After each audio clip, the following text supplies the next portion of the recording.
Hello everyone, welcome back if you watched our first video, and welcome to the channel. If you haven't seen it, please go back and watch that one. This is the Dickens Family Network, and today we are talking about the pros and cons of homeschooling. There's several to each, but I'm going to limit it to just 5. So let's start. Okay, so these are in no particular order. They're just my top 5 pros and cons, and I'll alternate, give a pro and then give a con. So for the pros, number 1, the ability to choose our curriculum. We aren't required to learn exactly whatever the school is learning, and that's especially important to us when it comes to history. We all know we tend to get the whitewashed version of everything, and there's so much more to our history than that. So I do love that. We are, however, required to teach certain subjects based on the state homeschooling laws. So, the core subjects like math, science, geography, history, state history, U.S. history, and then some safety things. But there are so many free resources out there, depending on whatever you want to teach your kid at home.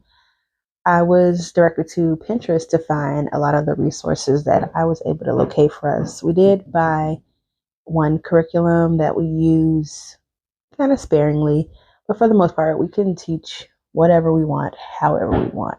And that's especially important considering all kids don't learn the same. And so I can teach based on how my kid learns. A con to go along with that is it can be overwhelming to start. As I mentioned, there's a ton of information out there about homeschooling. So knowing where to start can be really, really tough. I actually did homeschool coaching in order to get started because I wanted to do it, I guess, right. And of course, I know now there's no really wrong way to do it, but I just wasn't sure where to start. You type in homeschooling in Google, you're going to get millions, maybe billions of results, and not all of it's going to fit your idea of homeschooling. But what's nice is that your idea of homeschooling can be just as right as somebody else's. It's just knowing how to start. Okay, pro number 2. We can take as much time on a lesson as we want or need. That is amazing to me. So if one of us is getting frustrated, and it can happen to either of us. Some days Clay's just not feeling it. Some days I'm just not feeling it. Maybe I've had a tough morning with the kids, or I didn't sleep well the night before, whatever the case. If one of us needs a break, we can take a break to calm down, relax, come back to it when we're ready. To go along with that too, if he isn't understanding something the first time or even the second time, we can spend as much time as we need to get to a level of understanding. So there's no strict timetable that says by in the 2 weeks we need to have completed this many lessons in math or this many lessons in language arts or any of the subjects. We can take as much time as we need to really make sure he understands it. And that usually involves a lot of tailoring lessons for me. Sometimes I'm figuring out if it's my phrasing that he's having trouble with, so he's not understanding, or there's just a different way that I can teach it to where he'll understand. And having that ability to take that time is really, really good and important for us. Another con is that coming from a public school background, it is hard to get out of that mindset initially. Coming into this, I was like, oh, I'm going to plan it down to the minute. We're going to have these lessons for this week, and then we'll move on to this. But it doesn't have to be that way. And it isn't that way for us, which is really pretty awesome. But I will say, I definitely go back to having that mindset to where I'm wondering if we're progressing at the level that we should be or things like that. So it is really tough to get out of the mindset that you have to do things the same way that you would get it in public school. But you really shouldn't try to mimic public school at home. Otherwise, what's the point? You can just send your kid to public school, right? On to pro number 3. I know exactly what my kid is learning. And that is super important to me as a very hands on parent. I like to know what they're working on in school so we can continue that learning at home, however that looks like.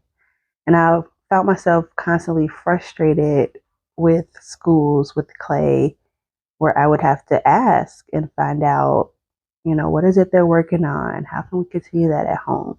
Not that I wanted him to have that school mindset 24/7, but having autism is really easy to regress if you don't maintain their learning. And so I was always very fearful of that. And so I kind of was overstressing myself by trying to get this information when really it's much simpler with me being the one teaching him because then I know exactly what he's learning. And, if he says something that was from a lesson from before, I can recognize that because I taught it to him. Versus if you come home and, he might say something random about something at school, I don't really know what that's about. If there's a book they read in school that I'm not familiar with, I might not be able to engage in conversation with him about it because I have no idea what he's talking about. But at home, I do. I know what books he's reading, I know what lessons we're doing in any given subject. So that's really cool.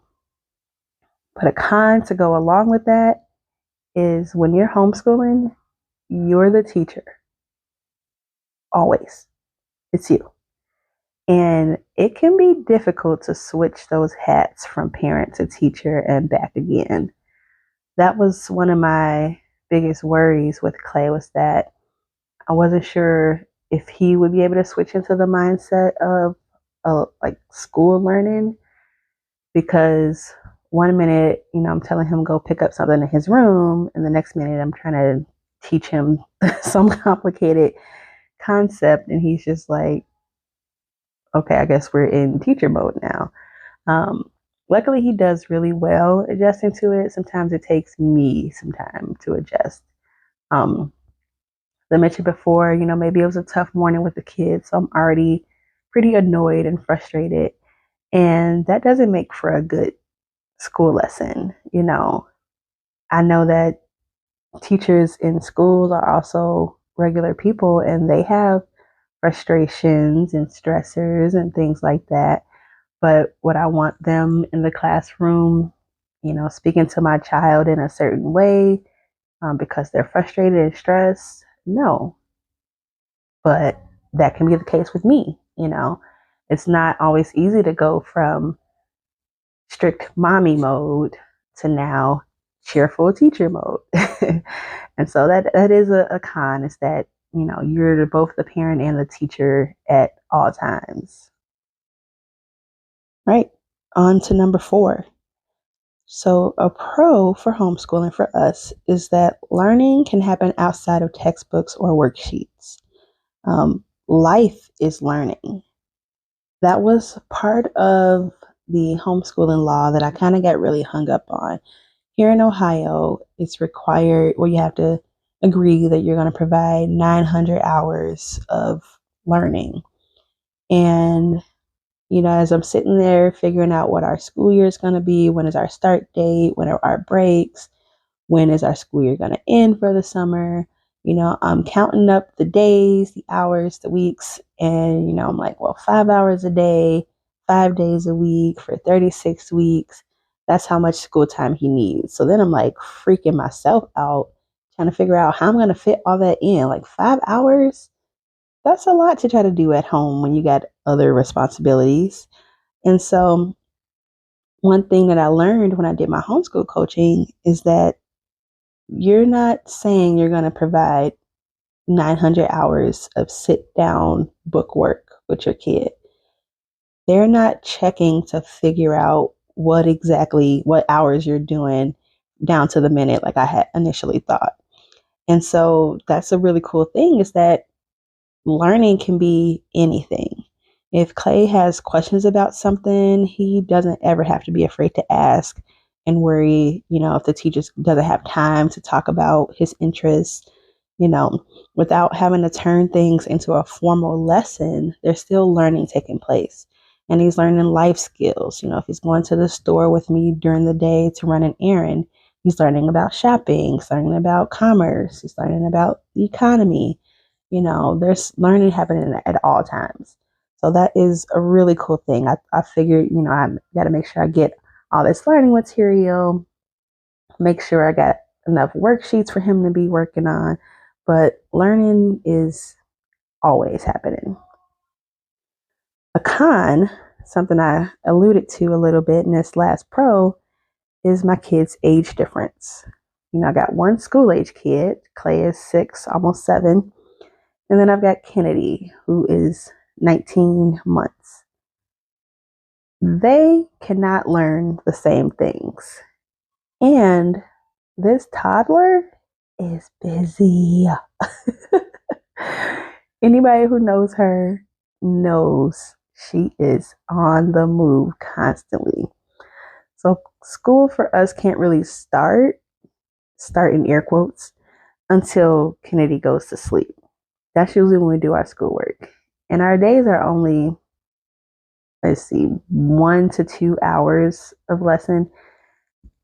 Not only because that's about as long as she'll sleep, but also because that's the only amount of time that we really need to spend on schoolwork. As I mentioned, you don't want to mimic public school. You don't want to spend 6 hours, 5 hours, whatever, sitting at a desk or a table or wherever you're learning, doing book work. So luckily we can work around Kennedy's nap schedule, but that can be really challenging when you have students of such different ages, to where it's difficult to teach them both at the same time.